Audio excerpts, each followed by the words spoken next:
So hello friends, welcome back to our YouTube channel SSC tools. तो modern history की class में आज का हमारा टॉपिक है आज़ाद हिंद फौज। तो सुभाष चंद्र बोस का जन्म जानते हैं। सुभाष चंद्र बोस का जन्म जो है वो उड़ीसा के कटक में हुआ था और उस वक्त ये बंगाल का हिस्सा था, लेकिन 1936 में बंगाल से उड़ीसा अलग हो गया था। सुभाष चंद्र बोस का जन्म 23 जनवरी 1897 को यानी कि 1897 में हुआ था। सुभाष चंद्र बोस के पिता का नाम जानकीनाथ बोस था, जो पेशे से एक वकील थे। जानकीनाथ बोस जो हैं वो बंगाल की विधान परिषद के सदस्य भी रहे थे। सुभाष चंद्र बोस के जो प्रेरणा स्रोत है वो गांधी जी को बताया जाता है और इनके जो राजनीतिक गुरु हैं वो सी.आर. दास थे। 1919 में कलकत्ता विश्वविद्यालय से स्नातक के बाद आईसीएस की तैयारी करने लंदन गए थे और 1920 में आईसीएस में चौथा स्थान प्राप्त करते हैं। इसके बाद 1921 में असहयोग आंदोलन में भाग लेने के कारण दिसंबर 1921 में जेल जाते हैं और टोटल ये अपनी ज़िंदगी में 11 बार जेल गए थे। इसके बाद 1923 में कलकत्ता के मेयर चुने जाते हैं। फिर अक्टूबर 1924 में दोबारा से जेल जाते हैं और इस वक्त 1924 में जो है वो म्यांमार जो है उसका पुराना नाम बर्मा है, तो बर्मा की मांडले जेल में जाते हैं और वहाँ से 1927 में रिहा होते हैं। जब ये 1927 में मांडले से रिहा होते हैं तो इंडियन इंडिपेंडेंस लीग पार्टी की स्थापना करते हैं।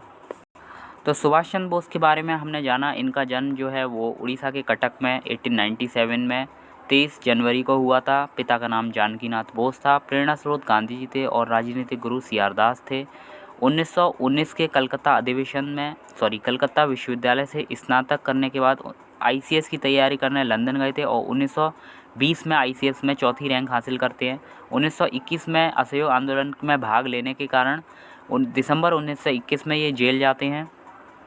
1923 में कलकत्ता के मेयर चुने जाते हैं और अक्टूबर 1924 में दोबारा से बर्मा की मांडले जेल जाते हैं, जहां से 1927 में रिहा होते हैं और रिहा होकर इंडियन इंडिपेंडेंस लीग पार्टी की स्थापना करते हैं। 1938 में सुभाष चंद्र बोस कांग्रेस का हरिपुरा अधिवेशन जो होता है, हरिपुरा अधिवेशन, इसके अध्यक्ष चुने जाते हैं। इसके बाद 1939 में कांग्रेस के त्रिपुरी अधिवेशन में दोबारा से सुभाष चंद्र बोस अध्यक्ष चुने जाते हैं पट्टाभी सीतारामैया को हराकर। पट्टाभी सीतारामैया गांधी जी की ओर से खड़े होते हैं और गांधी जी इसको अपनी व्यक्तिगत हार मानते हैं। सुभाष चंद्र बोस को जीतने पर गांधी जी इसको अपनी व्यक्तिगत हार स्वीकार करते हैं सुभाष चंद्र बोस के सामने। 1939 के त्रिपुरी अधिवेशन की अध्यक्षता जब सुभाष चंद्र बोस करते हैं तो कांग्रेस की जो वर्किंग कमेटी है इसका सहयोग नहीं मिल पाता है। इस वजह से जो सुभाष चंद्र बोस हैं वो कांग्रेस से 1939 में इस्तीफ़ा दे देते हैं। 1939 में जून 1939 में जब ये कांग्रेस से इस्तीफ़ा दे चुके थे तो जून 1939 में फॉरवर्ड ब्लॉक की स्थापना करते हैं। फॉरवर्ड ब्लॉक जो है वो एक वामपंथी संगठन है। तो यहाँ आपको जो मुख्य बातें याद रखनी है, सुभाष चंद्र बोस ने इंडियन इंडिपेंडेंस लीग पार्टी की स्थापना कब की थी, तो 1927 में की थी इंडियन इंडिपेंडेंस लीग पार्टी की स्थापना। इसके बाद नेक्स्ट जो है वो त्रिपुरी अधिवेशन से जब ये इस्तीफ़ा दे देते हैं, अध्यक्ष के रूप में ये चुने गए थे त्रिपुरी अधिवेशन 1939 में, लेकिन ये 1939 में कांग्रेस से जब इस्तीफ़ा दे देते हैं तब ये जून 1939 में फॉरवर्ड ब्लॉक की स्थापना करते हैं।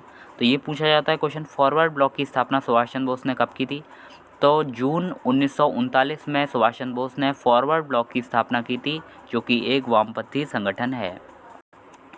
इसके बाद द्वितीय विश्व युद्ध शुरू हो जाता है, सेकेंड वर्ल्ड वार। सितंबर 1939 से लेकर सितंबर 1945 तक द्वितीय विश्व युद्ध चलता है।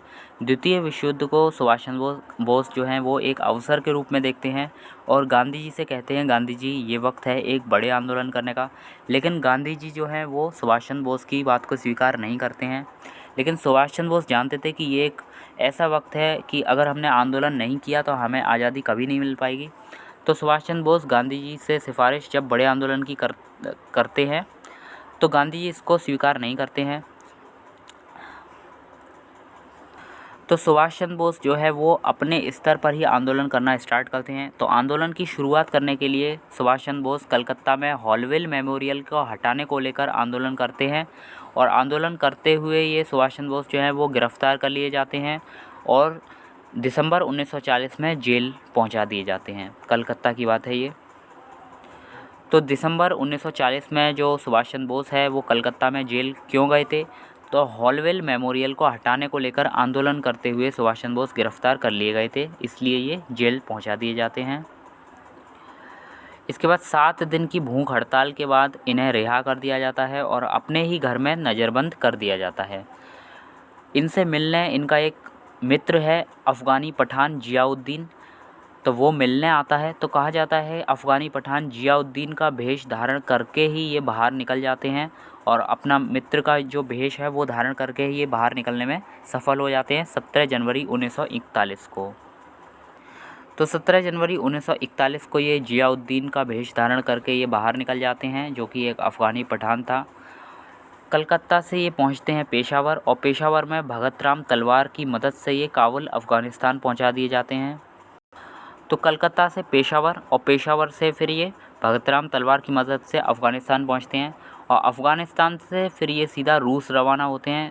रूस की राजधानी थी मॉस्को और कहा जाता है कि अफ़गानिस्तान से जब ये रूस गए थे तो एक व्यक्ति का नाम आता है आर्लैंड मेजेंटा। इसके पासपोर्ट के ज़रिए ही ये अफ़गानिस्तान से रूस गए थे। उस समय रूस का जो राष्ट्रपति था वो स्टालिन था। तो स्टालिन से ये मदद मांगते हैं, रूस से मदद मांगी, परंतु उस वक्त यूएसएसआर सेकेंड वर्ल्ड वार में जर्मनी द्वारा हमले के बाद मित्र राष्ट्रों में मिल गया था। मित्र राष्ट्रों में ब्रिटेन आता था, तो ब्रिटेन की तरफ आ गया था यूएसएसआर। इसलिए सुभाष चंद्र बोस को जो स्टालिन से उम्मीद थी कि ये हमारी सहायता करेगा, तो ऐसा नहीं होता है। तो इसलिए सुभाष चंद्र बोस फिर भागकर जर्मनी पहुंचते हैं। जर्मनी की राजधानी बर्लिन थी, जहां हिटलर का शासन था। तो जर्मनी पहुंचकर ये हिटलर के निकटतम सहयोगी रिबेनट्रॉप के जरिए हिटलर से मुलाकात करते हैं और कहते हैं कि आप और हम दोनों ब्रिटिश के विरोधी हैं। तो क्वेश्चन पूछ लिया जाता है हिटलर से मुलाकात किसकी मदद से की गई थी, तो रिबेनट्रॉप की मदद से ही सुभाष चंद्र बोस ने हिटलर से मुलाकात की थी। सुभाष चंद्र बोस हिटलर को समझाते हैं कि हम ब्रिटिश के विरोधी हैं, ब्रिटिश ने हमें बंदी बना रखा है। तो जो भारतीय कैदी हैं उनकी रिहाई की मांग करते हैं कि जो द्वितीय विश्व युद्ध में भारतीय सैनिक लड़ रहे हैं वो अपनी मर्ज़ी से नहीं लड़ रहे हैं, बल्कि ये वो भारत जो है वो एक बंदी देश है, तो ब्रिटिश की तरफ से लड़ना उनकी मजबूरी है, ब्रिटिश ने उनको भेजा है। तो अगर इन कैदियों की रिहाई कर दी जाए और इन जो कैदी हैं रिहाई कर दी जाए और रिहाई के बाद एक सेना का निर्माण किया जाए, तो इस पर हिटलर जो है वो संतुष्ट होता है और जो भी भारतीय कैदी थे जर्मनी में बर्लिन में, वहाँ से कैदियों की रिहाई से एक सेना का निर्माण करते हैं सुभाष चंद्र बोस, जिसका नाम था मुक्ति सेना। मुक्ति सेना को इंग्लिश में कह सकते हैं फ्री इंडिया लीजन या फ्री इंडियन लीजन, जिसकी स्थापना सुभाष चंद्र बोस मई 1942 में करते हैं। तो यहाँ से 3 संगठन सामने आते हैं जिसकी स्थापना सुभाष चंद्र बोस ने की थी। 1927 में जब ये रिहा होते हैं बर्मा की मांडले जेल से, तो 1927 में ये रिहा होकर इंडियन इंडिपेंडेंस लीग पार्टी की स्थापना करते हैं। इसके बाद 1939 में जून में फॉरवर्ड ब्लॉक की स्थापना करते हैं और लास्ट में मई 1942 में मुक्ति सेना यानी कि फ्री इंडिया लीजन की स्थापना सुभाष चंद्र बोस द्वारा की जाती है। और ये जो है फ्री इंडिया लीजन यानी कि मुक्ति सेना, जिसकी स्थापना सुभाष चंद्र बोस द्वारा मई 1942 में की गई थी, तो ये कहाँ की गई थी, ये जर्मनी में की गई थी, जर्मनी के बर्लिन में। लेकिन ये हिटलर पर भरोसा नहीं कर पाते हैं, इसलिए ये भागकर जापान पहुंचते हैं। तो जब सुभाष चंद्र बोस भागकर जापान पहुंचते हैं तो उस समय की भारत की परिस्थितियां क्या थी और जापान की परिस्थितियां क्या थी, इसको जान लेते हैं। तो जापान जो है ये हांगकांग है, ये फिलीपींस, सिंगापुर, इंडोनेशिया, मलेशिया, इन सब पर आक्रमण कर इन सब पर अपना कब्जा कर लेता है। तो जो हांगकांग है, फिलीपींस है, सिंगापुर, मलेशिया, इंडोनेशिया, ये जितने भी देश अभी गिनाए हैं, Hong Kong, Philippines, Singapore, Malaysia, Indonesia, ये सारे के सारे देश जो हैं वो ब्रिटिश के उपनिवेश थे। हांगकांग जो है इन सभी को आक्रमण करके अपना गुलाम बना लेता है, यानी कि इन सभी पर अपनी जीत हासिल कर लेता है और धीरे धीरे भारत की ओर बढ़ता है। तो भारत से 70,000 सैनिक जो हैं वो जापान की ओर ब्रिटिश सरकार द्वारा रवाना किए जाते हैं ताकि जापान से लोहा ले सकें, जापान से युद्ध लड़ सकें। तो ये जो 70,000 सैनिक हैं, इन्हें जापान द्वारा मलेशिया में बंदी बनाकर रखा जाता है, बंदी बना लिया जाता है। 70,000 सैनिकों को जापान द्वारा जब हरा दिया जाता है और मलेशिया को उस समय मलय कहते थे, तो मलय में बंदी बनाकर रखा जाता है। और इसी बीच एक क्रांतिकारी थे रास बिहारी बोस। तो रास बिहारी बोस जो है वो इंडिया से भागकर जापान में आए थे और जापान में इन्होंने इंडिया इंडिपेंडेंस लीग की स्थापना 1942 में की थी।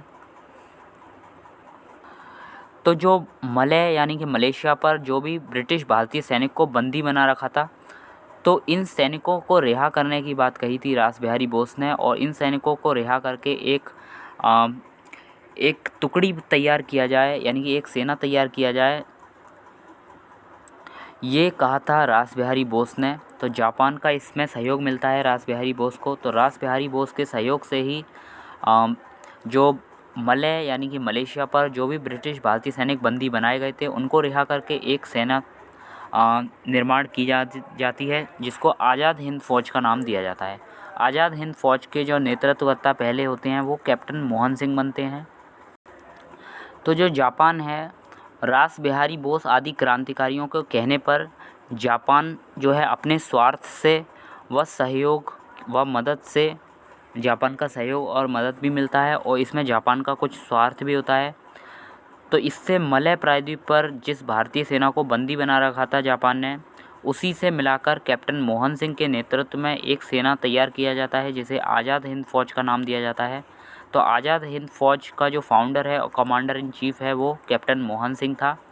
लेकिन बनाने में भूमिका किसकी रही थी? रास बिहारी बोस की। रास बिहारी बोस जो कि भारत से भागकर जापान पहुंचे थे और इन्होंने 1942 में इंडिया इंडिपेंडेंस लीग की स्थापना की थी। तो रास बिहारी बोस ने जापान ने ही इंडिया इंडिपेंडेंस लीग की स्थापना 1942 में की थी। तो इंडिया इंडिपेंडेंस लीग की स्थापना 1942 में की थी रास बिहारी बोस ने। रास बिहारी बोस और इसके अन्य जो क्रांतिकारी थे, उन्हीं के कहने पर और कुछ जापान का स्वार्थ भी था इसमें। तो जो भारतीय सेना को मलय प्रायद्वीप पर जो भी बंदी बना रखा था, तो उसी सेना से भारत की जो है वो आज़ाद हिंद फ़ौज बनाई जाती है, जिसके फाउंडर बनाए जाते हैं जिसके फाउंडर या फिर commander in chief captain Mohan Singh को बनाया जाता है। लेकिन इस सेना को बनाने में भूमिका जिसकी रही थी वो रास बिहारी बोस की भूमिका है। तो हमने देखा था सुभाष चंद्र बोस जब भागकर जापान पहुंचते हैं, जर्मनी से भागकर जब जापान पहुंचते हैं, तो जर्मनी से जापान पहुंचते हैं सुभाष चंद्र बोस और आज़ाद हिंद फ़ौज का पुनः संस्थापक कहलाते हैं, क्योंकि सहयोग मिलता है इन्हें रास बिहारी बोस का। रास बिहारी बोस पहले से ही जानते थे कि सुभाष चंद्र बोस एक बड़े क्रांतिकारी हैं और एक कह सकते हैं कि बहुत कांग्रेस के एक अच्छे नेता रहे हैं, और सुभाष चंद्र बोस की योग्यता से अच्छी तरह परिचित थे रास बिहारी बोस।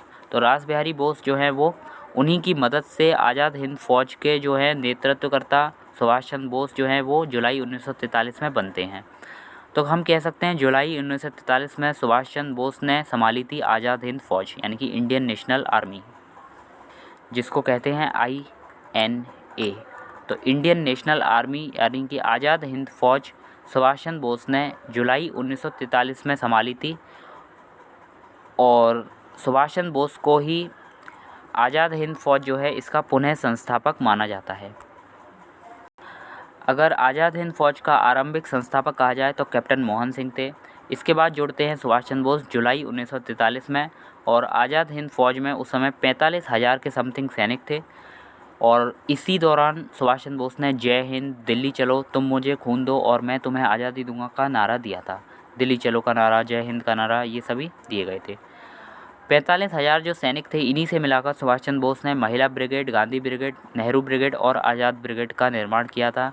महिला ब्रिगेड जो है वो झांसी ब्रिगेड भी कहलाती थी और इसकी जो कमांडर थी वो लक्ष्मी स्वामीनाथन थी।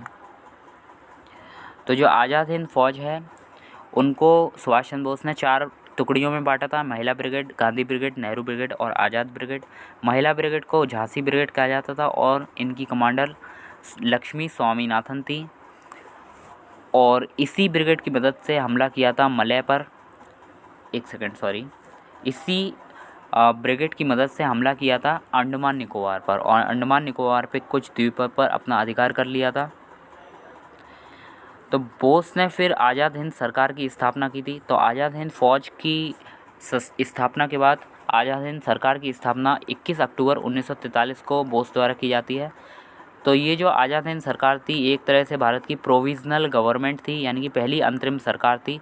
और ये जो प्रोविज़नल गवर्नमेंट सुभाष चंद्र बोस ने बनाई थी आज़ाद हिंद सरकार, इसको 9 देशों के समर्थन प्राप्त था, यानी कि 9 देशों ने इसको अपनी मान्यता दे रखी थी।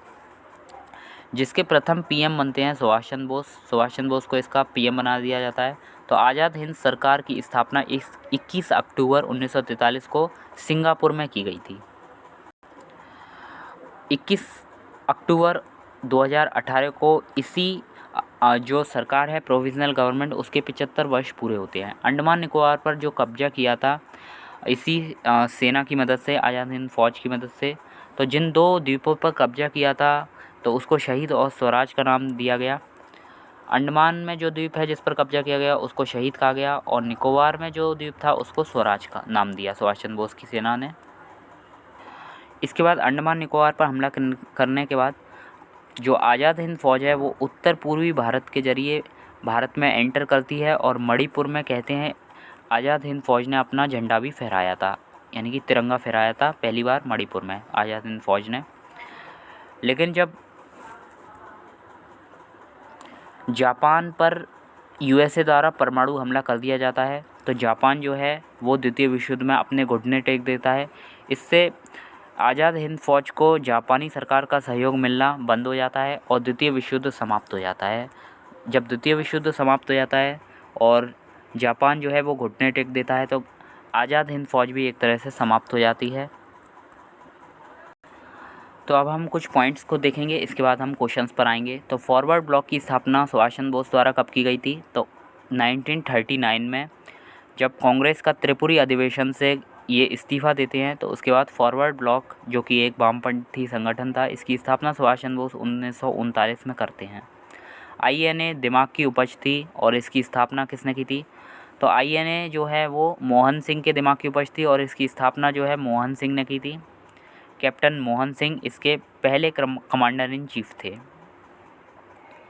आईएनए मानसिक पुत्र था। तो आईएनए यानी कि भारतीय राष्ट्रीय सेना, इंडियन नेशनल आर्मी, इसको आईएनए का जो मानसिक पुत्र है ज्ञानी प्रीतम सिंह और आईवाची फूजीवाड़ा को कहा जाता है।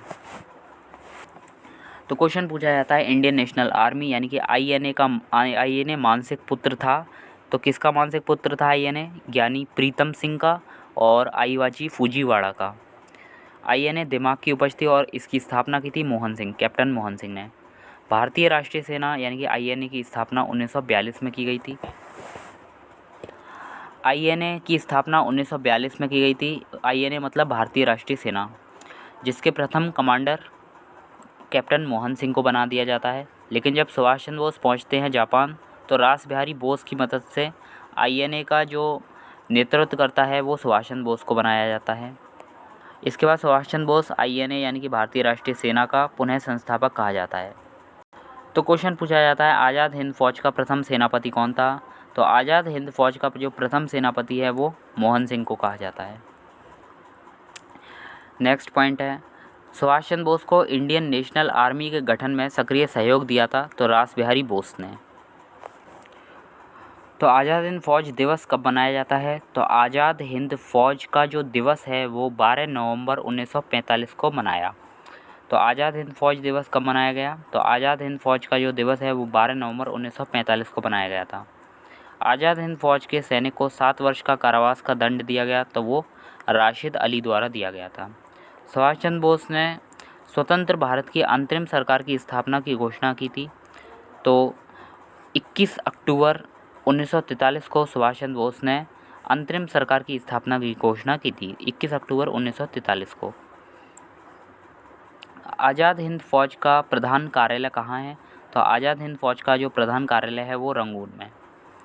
द फ्री इंडियन लीजन नामक सेना किसने बनाई थी? तो सुभाष चंद्र बोस ने मुक्ति सेना, द फ्री इंडियन लीजन नामक सेना बनाई थी।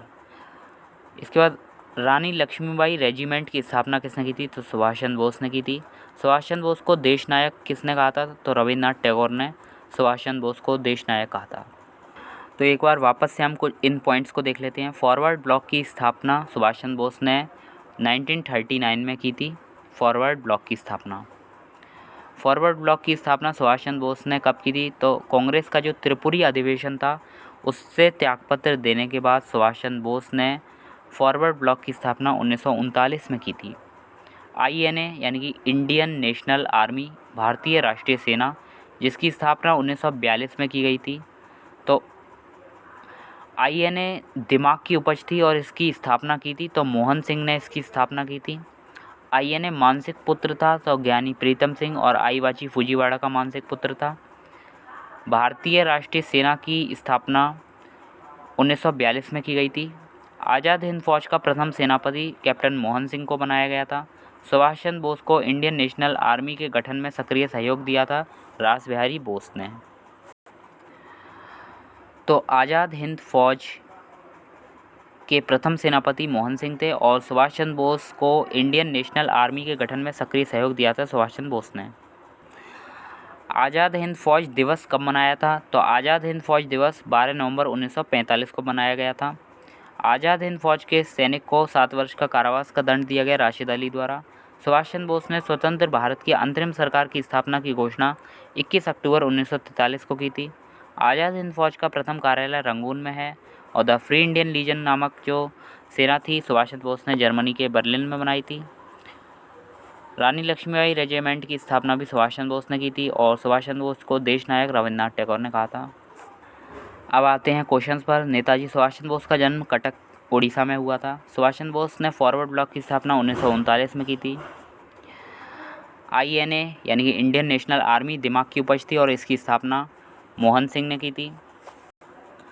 INA मानसिक पुत्र था तो ज्ञानी प्रीतम सिंह और आईवाची फुजीवाड़ा का मानसिक पुत्र था। INA यानी कि भारतीय राष्ट्रीय सेना की स्थापना 1942 में की गई थी। आज़ाद हिंद फौज के प्रथम सेनापति मोहन सिंह थे।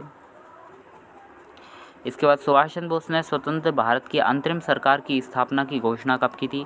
तो अंतरिम सरकार की स्थापना की घोषणा यानी कि प्रोविजनल गवर्नमेंट की स्थापना 21 अक्टूबर 1943 को की गई थी सिंगापुर में। 21 अक्टूबर 1943 को। 1943 में आज़ाद हिंद फौज अस्तित्व में आई थी तत्कालीन मलया में। मलया मतलब मलेशिया। सुभाष चंद्र बोस को इंडियन नेशनल आर्मी के गठन में सक्रिय सहयोग दिया था तो इंडियन नेशनल आर्मी के गठन में सक्रिय सहयोग रास बिहारी बोस ने दिया था। आज़ाद हिंद फौज का प्रथम कार्यालय स्थित है तो आज़ाद हिंद फौज जो है उसका प्रथम कार्यालय रंगून में स्थित है। तुम मुझे खून दो मैं तुम्हें आज़ादी दूंगा, ये सुभाष चंद्र बोस का कथन है।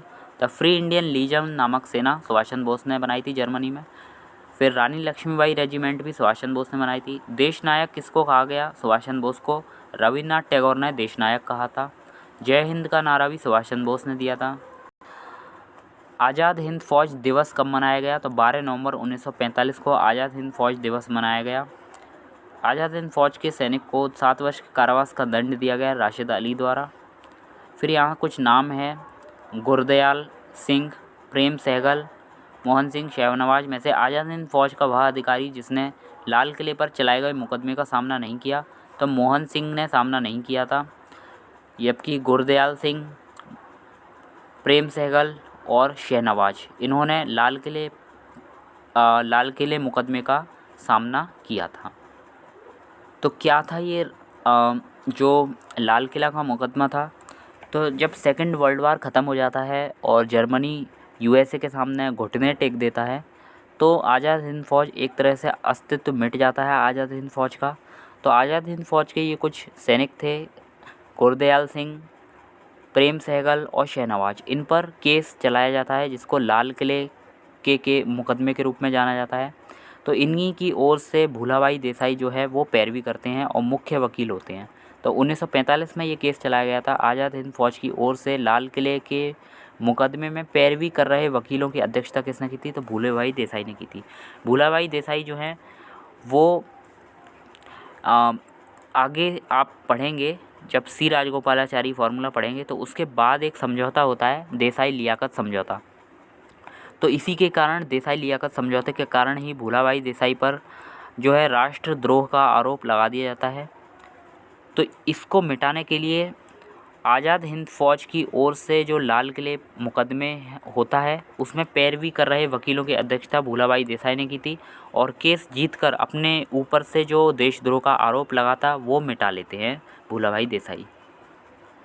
तो 1945 में आज़ाद हिंद फौज के लाल किले में दिल्ली के मुकदमे की पैरवी भूलाभाई देसाई ने, पंडित जवाहरलाल नेहरू ने और कैलाश नाथ काटजू ने की थी, वल्लभ भाई पटेल ने नहीं की थी।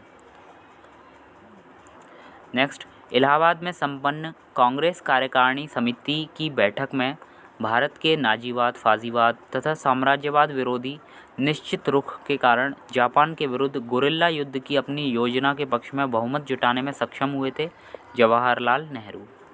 तो ये थे आज के कुछ क्वेश्चन। कल का हमारा टॉपिक है कैबिनेट मिशन योजना।